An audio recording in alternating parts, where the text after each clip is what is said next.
आज का ये दिन यौम जमहूरिया का दिन है। यौम जमहूरिया यानी हिंदुस्तान में बसने वाले हर इंसान के लिए खुशी का दिन है। मुल्क में बसने वाले तमाम इंसानों के लिए मुल्क ने दो खुशी का मौका दिया है, एक 26 जनवरी और दूसरा 15 अगस्त। 15 अगस्त तो यौम आज़ादी और 26 जनवरी यौम जमहूरिया। जमहूरिया मतलब हर एक का अपना हक।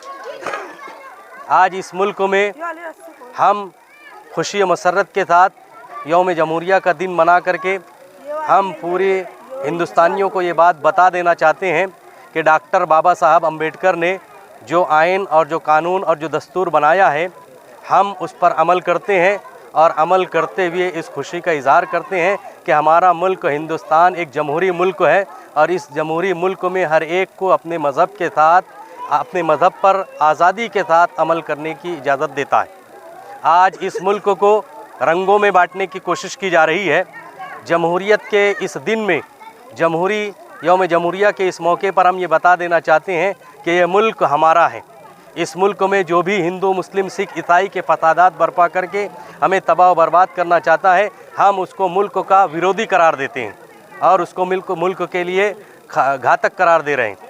हम ये बता देना चाहते हैं कि जमहूरी मुल्क है और इस जमहूरी मुल्क में हर एक को अपने मज़हब के साथ ज़िंदगी गुजारने का इख्तियार है।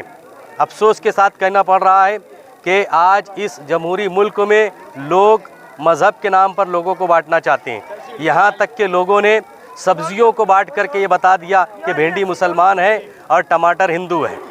यहाँ तक कि ये कह दिया कि गाय हिंदू है और बकरा मुसलमान है।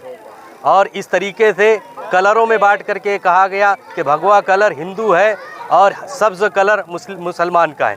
जबकि हम ये बता देना चाहते हैं कि हिंदुस्तान में रहने वाला हर इंसान इस तिरंगे की मोहब्बत में तिरंगे के साथ ज़िंदगी गुजारता है। मैं आज यौम जमहूरिया के मौके पर मदनी दारुल की जानिब से पैगाम देना चाहता हूँ कि हमारा अपना मुल्क है, हम इस मुल्क में जीते हैं और इसी मुल्क में हम दफन हो जाते हैं। हमें अपने मुल्क से बेपनाह मोहब्बत है और उसी मोहब्बत का इज़हार आज हमने इस झंडा वंदन के साथ किया है।